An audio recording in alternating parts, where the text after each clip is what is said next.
مرزائی شکار ہے، بدعتی فرار ہے، دشمن فقہ کی تو چیخ اور پکار ہے۔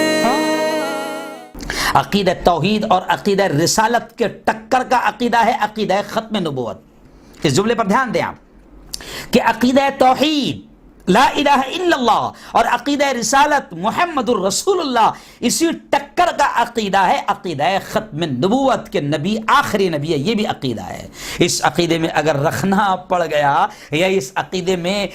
یہ عقیدہ متزلزل ہو گیا، اس عقیدے میں اونچ نیچ ہو گئی، تو پھر یوں سمجھیے کہ دین کی اسلام کی پوری عمارت متزلزل ہو جائے گی۔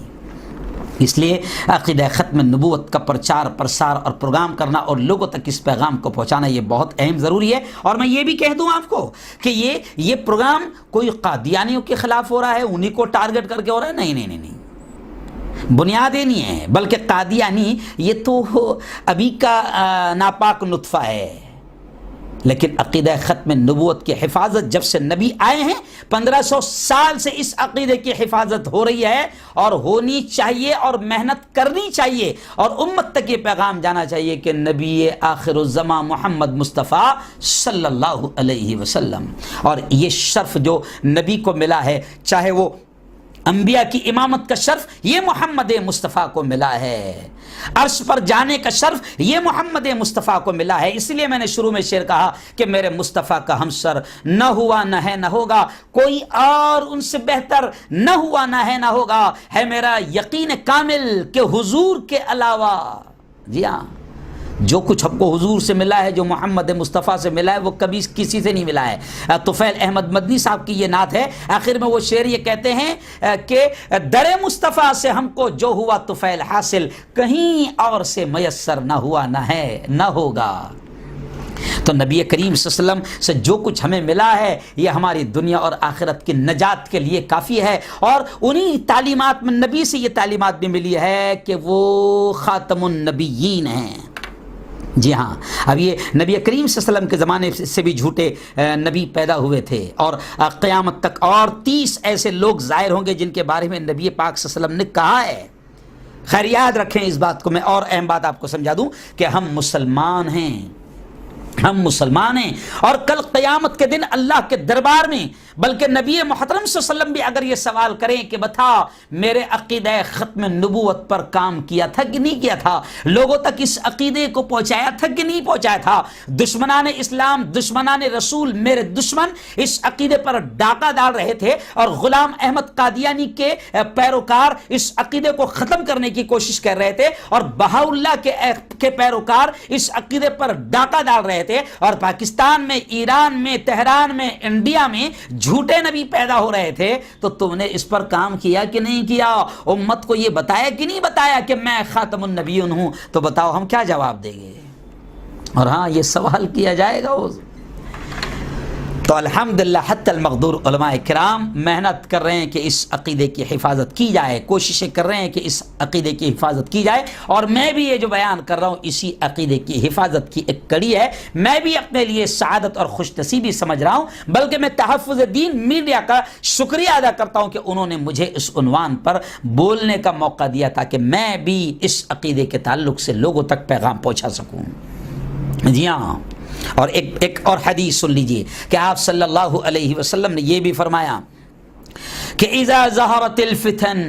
او البدع وصبا اصحابی، کہ اللہ کے نبی صلی اللہ علیہ وسلم نے فرمایا کہ ایک زمانہ ایسا آئے گا کہ فتنے عام ہو جائیں گے اور بدعات عام ہو جائیں گی، میرے صحابہ کو گالیاں دی جائیں گی، برا بھلا کہا جائے گا۔ تو اللہ کے نبی نے فرمایا کہ فَلْيُظْهِرِ الْعَالِمُ عِلْمًا، کہ ایسے وقت میں عالم کو چاہیے کہ وہ اپنے علم کا اظہار کریں، اور کسی کے دبدبے پر یا کسی کے ڈر اور خوف کا شکار ہو کر خاموش نہ بیٹھ جائے، یا میں اپنے الفاظ میں کہتا ہوں کہ حکمت و مصلحت کے نام پر حکمت و مصلحت کی چادر نہ اوڑھ لیں، بلکہ عالم کی ذمہ داری ہے کہ وہ ایسے موقع پر ڈٹ کر حق بات کہیں۔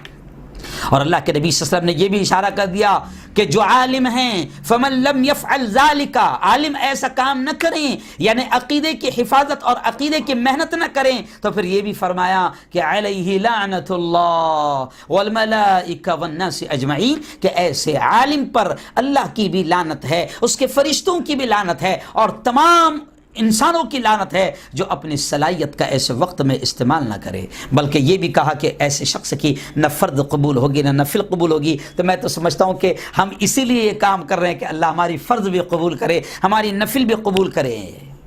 جی ہاں، اب ہمارا فرض یہ بھی بن جاتا ہے کہ عقیدہ ختم نبوت کا مطلب لوگوں کو سمجھائے۔ عام آدمی بیچارہ کیا بتائیں، عام جوان کا تو حال یہ ہے کہ وہ تو بیچارہ ابھی فی الحال موبائل میں لگا ہوا ہے، اس کو بیچارے کو تحفظ ختم نبوت اتنا بڑا لفظ لگتا ہے، اس کو پتہ بھی نہیں کہ یہ کیا ہے۔ تو عقیدہ ختم نبوت کا مطلب ہمیں سمجھانا ہوگا، ہم کو بتانا ہوگا امت کو کہ اللہ نے اپنا پیغام پہنچانے کے لیے، عقیدہ ختم نبوت کا مطلب سمجھیں کہ اللہ نے اپنا پیغام پہنچانے کے لیے جو انبیاء کرام کو دنیا میں بھیجا، ان تمام نبیوں میں آدم سے لے کر محمد مصطفیٰ صلی اللہ علیہ وسلم جتنے نبی آئے ہیں، ان میں آخری نبی تاجدار ختم نبوت اور خاتم النبیین کا جو رتبہ اور جو تاج پہنایا گیا ہے وہ محمد مصطفیٰ صلی اللہ علیہ وسلم کو پہنایا گیا ہے۔ اب ہمارا ایمان یہ ہونا چاہیے، عوام الناس تک بھی ہم اس عقیدے کو پہنچائیں کہ ہمارا ایمان یہ ہونا چاہیے کہ محمد مصطفیٰ آخری نبی، اب ان کے بعد کوئی نبی نہیں آنے والا ہے۔ جی، عیسیٰ علیہ السلام بھی آئیں گے تو نبی بن کر نہیں آئیں گے، امتی بن کر آئیں گے۔ محمد صلی اللہ علیہ وسلم پر نبوت ختم، اور محمد صلی اللہ علیہ وسلم نے خود فرمایا کہ انا خاتم النبیین، یہ عقیدہ لازمی ہے۔ جی ہاں، آقا کے سر مبارک اور آپ صلی اللہ علیہ وسلم کے کاندھوں پر ختم نبوت کا تاج سجایا گیا ہے، یہ عقیدہ لازمی ہے۔ اب آپ جیسے ہی کہیں گے کہ محمد مصطفیٰ صلی اللہ علیہ وسلم خاتم النبیین ہیں، تو آپ اگر انٹرنیٹ پر بھی اگر آپ دیکھیں گے یا بولیں گے یا لکھیں گے تو ابھی آپ کو جدید دور کے دشمنان نبی آپ کو ملے گے، قادیانی ہو یا بہائی ہو یا کوئی بھی ہو، جو آپ سے تحریراً انٹرنیٹ پر بھی آپ سے بحث کرے گے کہ نہیں، سوشل میڈیا پر آپ سے بحث کرے گے، آن لائن پر آپ وہ بحث کرے گے، اخبار اور پیپر اور واٹس ایپ پر بھی وہ بحث کرے گے کہ وہ قادیانی کہے گا کہ حضرت محمد مصطفیٰ آخری نبی کہاں ہیں؟ عیسیٰ آئیں گے کہ نہیں آئیں گے؟ وہ کہے گا عیسیٰ آئیں گے کہ نہیں آئیں گے؟ اب عیسیٰ آئیں گے تو عیسیٰ تو نبی ہے نا، تو پھر عیسیٰ آئیں گے تو پھر محمد آخری نبی کہاں ہیں؟ تو ان کو سمجھاؤ کہ ہاں، عیسیٰ کے آنے کی خبر بھی ہمارے نبی نے دی ہے، اور عیسیٰ کب آئیں گے، کیسے آئیں گے، اس کی بھی پوری تفصیل ہے کہ عیسیٰ ضرور آئیں گے، لیکن عیسیٰ پہلے نبی تھے، اور ابھی جب آئیں گے تو وہ نبی کی حیثیت سے نہیں آئیں گے۔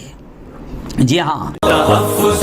دین کا کاروان علماء کا ساتھ دو، آؤ سب کے سب یہاں۔